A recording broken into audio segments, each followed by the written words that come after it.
तो आपस में यदि आप चाहते हैं परिवार में सामंजस्य बना रहे तो आपको 3 काम करने हैं। पहला, बच्चों की बात को पूरे धैर्य के साथ सुनना है।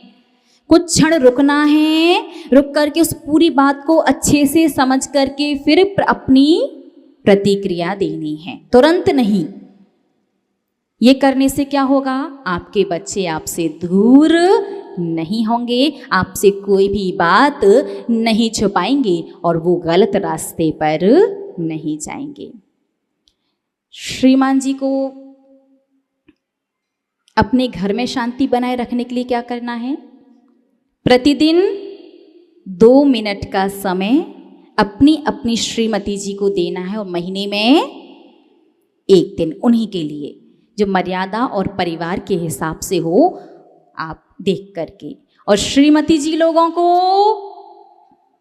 हर एक छोटी छोटी सी बात की शिकायत नहीं करनी है, हर बात बात पर जिद नहीं करनी है और ज़्यादा परेशान, बोलिए ना,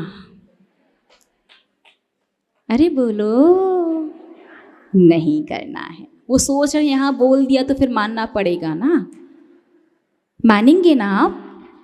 मान करके देखिए, यदि ये 3 चीज़ आपके परिवार में आ जाती है ना तो परिवार की शांति हमेशा बनी रहेगी। क्योंकि बहुत छोटा सा जीवन, बड़े ही कम समय के लिए ये जीवन आपको सभी को मिला है और इस जीवन में भी वही सुबह से शाम तक दौड़ना भागना, खाना पीना, लड़ना झगड़ना, विकल्प करना, सो जाना। तो जीवन का आखिरी सत्य यही है कि 80, 90, 100 वर्ष में 40 किलो में जल करके 250 ग्राम बचना है बस।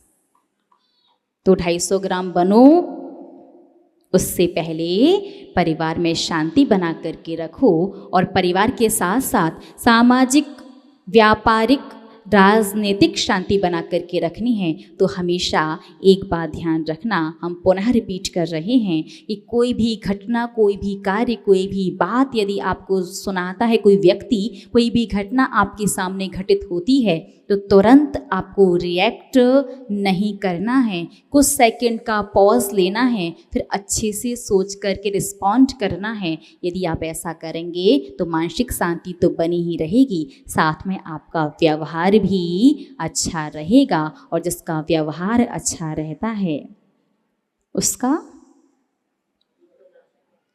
क्या अच्छा होता है?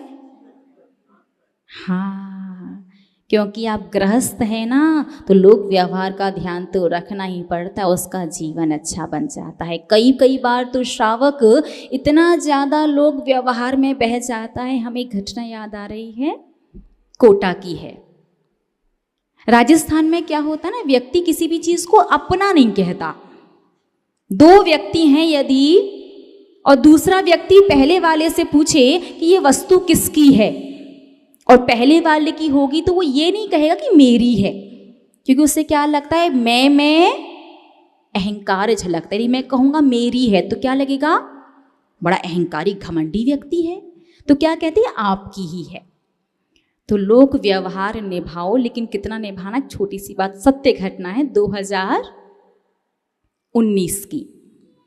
राजस्थान में चातुर्मास था कोटा में, तो वहाँ लोक व्यवहार बहुत ज़्यादा निभाया जाता है। और एक श्रावक तो इतना ज़्यादा भावुक था, इतना सीधा साधा सा था, वो भूल गया कि साधु के साथ भी लोक व्यवहार, मतलब साधु के साथ नहीं रखना होता उतना ध्यान, साधु के साथ मर्यादा का ध्यान रखना होता है, अनुशासन का, उनके नियमों का ध्यान रखना होता है। लेकिन श्रावक भोला भाला सा था। माता जी लोग आहारचर्या के लिए निकली, आहारचर्या करके वापस आ रही थी। कुछ श्रावक उनके साथ चल रहे थे, उसमें से एक श्रावक का घर पड़ा रास्ते में। अब उस श्रावक को साधु को बताना था ये मेरा घर है। अब कहे मेरा घर है तो थोड़ा अच्छा नहीं लगेगा, माता जी के सामने कहेंगे।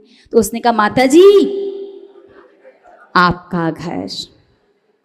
चलो भैया इतना तो चल भी गया, कोई बात नहीं भैया, माता जी आपका घर हम समझ गए, इन्हीं का घर है। ये तो कुछ नहीं, जब हम लोग संतशाला पहुंचे वो अपने बच्चों को लेकर के आया। अब इतनी भीड़ में कैसे परिचय कराया जाए,